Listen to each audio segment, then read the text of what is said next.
What's going on, guys? Welcome back to the channel. Welcome back to the Parrot Press. So, been away recently, went on a nice little family holiday. And just so happens that whilst you're away, you're relaxing, you're taking a break from Sorare. I'm away from any type of, well, I've got my phone, but my normal setup to record these videos. What happens? I finish second in All-Star Rare Pro, earn myself half an ETH and earn myself a Star Rare. Now, when I looked at the pool of the Star Rares as well, I was just like, Jesus, what the hell am I going to get? And I'm going to talk you through the team that won me that reward. So, looking at this team, you probably think, yes, Teddy Tuma is a good player, obviously.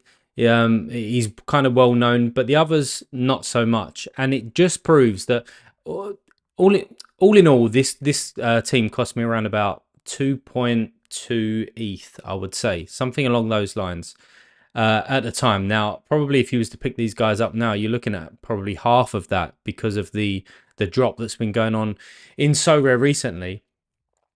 But yeah, it cost me about that. So if we took at half the ETH that I got back in reward, so obviously we're down to like 1.7, and then the player that I won that I'll tell you about in a minute, kind of made up that deficit as well. So yeah, this team won itself back. Now we've got Raul Fernandez. Now if we look at this guy, I've been banging on about him for a few weeks, and he is the 9th best goalkeeper in the game.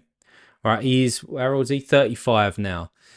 I bought him for 4.49 on the auction, and look at his price now, 0.26.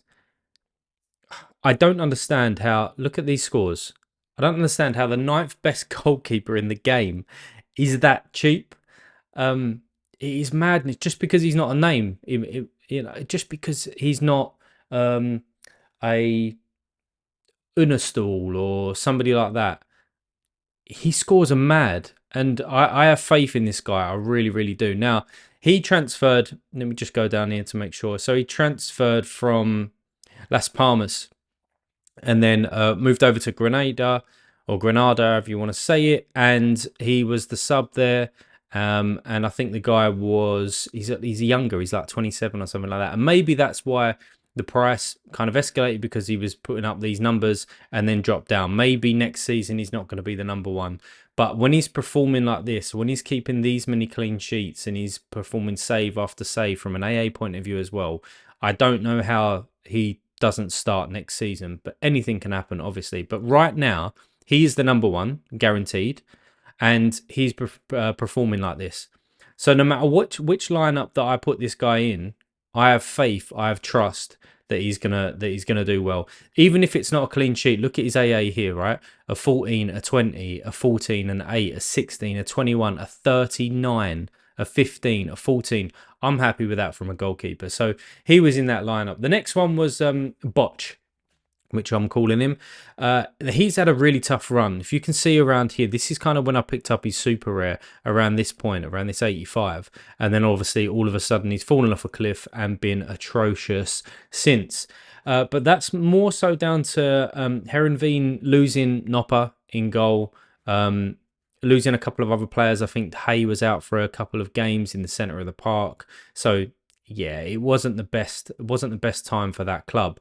But as you can see here, these DMPs, by the way, are for Poland. But you can see here that he come in with a 70, with a 35 decisive and nearly a 35 all-around score. So from a super rare point of view, let's flip back here. He got me an 87, which is very good. I'm expecting his scores to increase between now and the end of the season. He's got a tough game in AZ, but then he's got probably, 4, 5, maybe 6 out of the last 7 fixtures that are very, very good for him. And he is their captain. I think he's their captain or their vice captain. I'm definitely seen him wearing the armband. But he's a real good big threat from set pieces as well. He kind of seems to get on everything. He should have a couple more goals and a couple more assists this season. Now, moving on, Teddy, we've got him there. Now, the best thing about or one of the best things for Sorare for me is when you've got a lineup in, you're in a really good position. Say you're in the top 50 of something, and you've still got one player to play. That one player is your captain, and that one player is very, very capable of hitting 100. And it's in your time zone where you can watch it. And this is exactly what happened in this game right here. He scored a 97.3 and he was my captain. So what did that bring me to? That brought me up to 122 points. And he just dominated. He just absolutely dominated. I think he could have got another decisive in this as well to really max it out. But 97.3, I'm very, very happy with that. They dominated the game, but Michelin did come back into it with I wouldn't say a fluky goal, but obviously they were trying to press to make up that deficit, and they did pop up with a goal. But Teddy was dominant. He come off at 89 minutes, protect his legs. What a player as well. And again, look at these scores, right? Let me just go to all as well, and then see what happens. He is so capable of hundreds and 90s and high 90s, and for a price of 0.29. I think I paid for him like 0.6. Yes, the season is coming to an end. He's obviously going to be playing in. Oh, I didn't know that. I didn't know that they've got the UEFA Europa League. That is interesting. Yeah, and then obviously the Euro qualifiers are in there as well, which he does play for Malta, so it gives me that extra utility. But he's on all set pieces, and he come in with a great performance. Then we've got my main man, Vito Van Cruz here. Vito Van Cruz. His last 3 games have been mad, and I've watched all 3 as well. His delivery from a set piece is outstanding. Outstanding. I'm talking like Kevin De Bruyne-esque. Now, don't get me wrong, he's not Kevin De Bruyne. But his delivery is top notch, and all 4 of these assists come from set pieces. I think from corners, from free kicks. He scored an amazing. If you haven't seen that goal that he scored here against Emin, just quickly Google it or YouTube it or whatever. The composure, the skill, what a finish! And I think he scored in the where was it? Can I see it on here? Yeah, I can. The 89th minute. So this was another one just before Teddy played.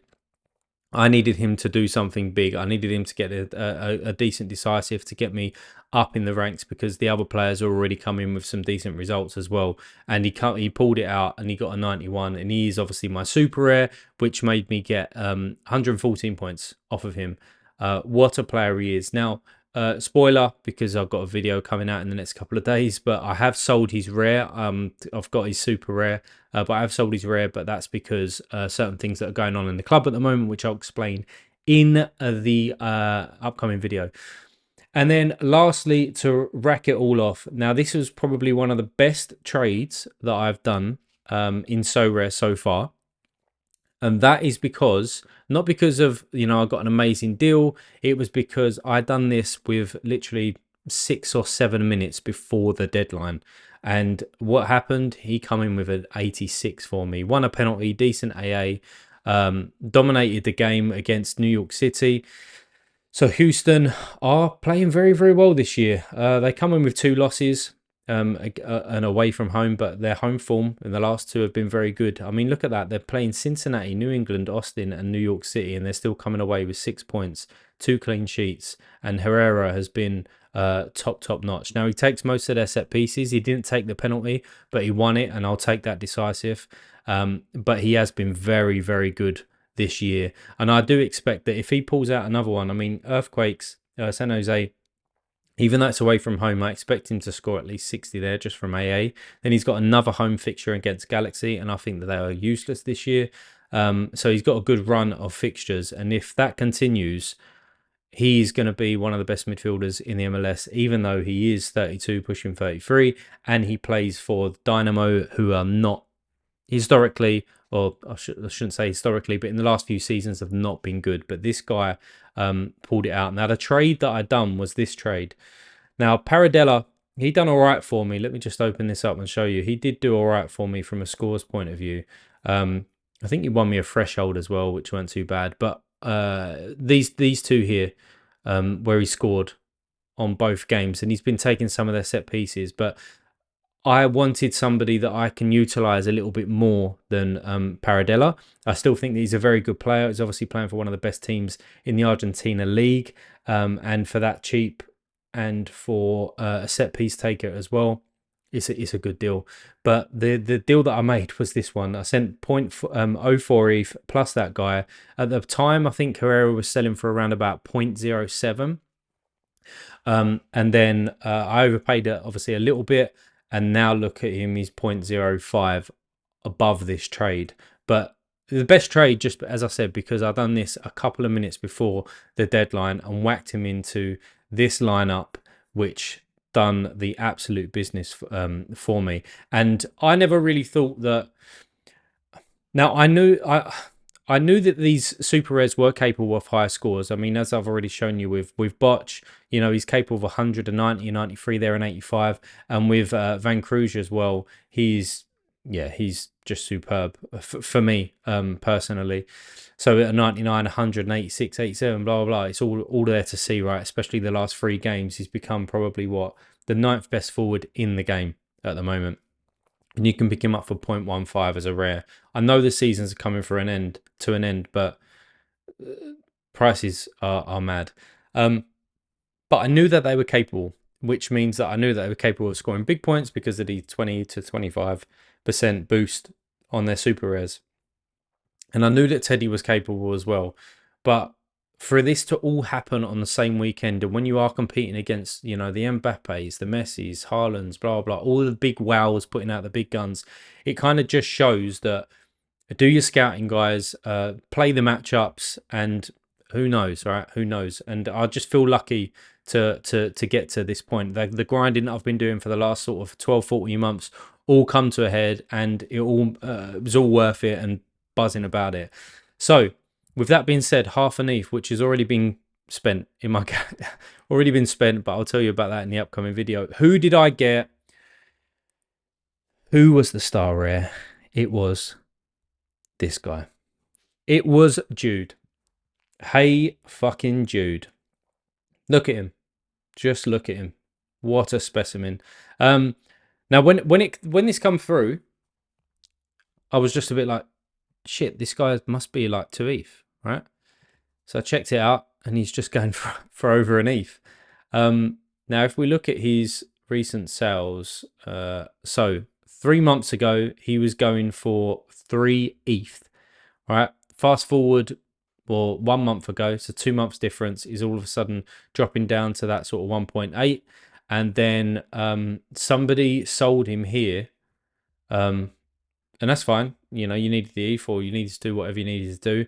But it made the price drop by like 0.7 just straight away, because then everybody's undercutting each other, thinking, oh, there's a dip, there's a crash, I need to get out of this card.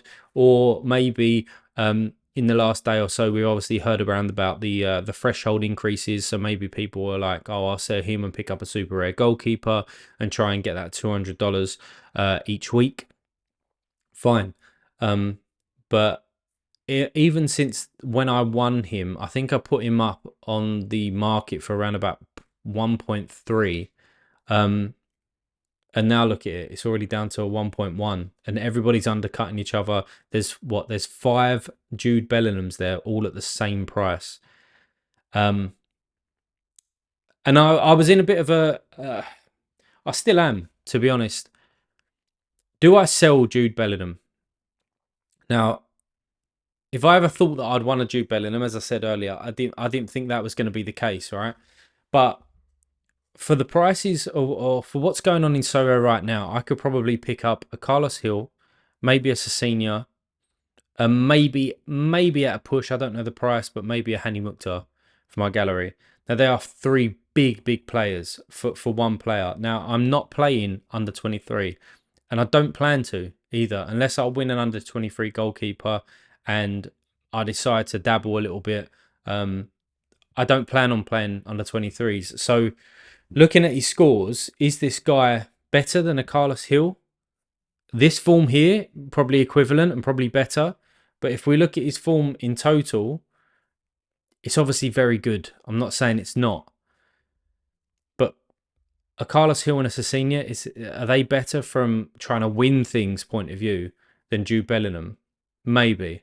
But for the long run, this kid is 19. He's an absolute beast. He's an animal. He's probably going to get a transfer to somewhere, and I don't think it's going to be a bad transfer. If he goes to the Premier League, maybe it hinders his scores a touch, right? If he goes to a Liverpool or someone like that, maybe it hinders him a touch. But if he goes to Real Madrid, I still expect his scores to be just like they are in the German league. And to be fair, I think the German league is stronger than the Liga at the moment. You take away sort of Real Madrid and Barcelona, who are not who they once were. I mean, Real Madrid arguably are because Champions League and all of that. Anyway, I'm going off on a tangent. Basically, do I sell him or not? Leave me a comment down below, guys. Do I sell Jude and pick up some other key players in the game right now when they're cheaper? But it's all relative, because if I'm selling Jude Bellingham cheap, then the other players are going to be cheaper. If the prices go up, Jude goes up, the other players probably go up. So you're balancing yourself out. I think I am going to keep him for a few weeks just because I want him. He's a star rare. He's Jude Bellingham. He's English. He's great. He's one of the most exciting talents in the world right now and will continue to be. And some people will say, play the long game.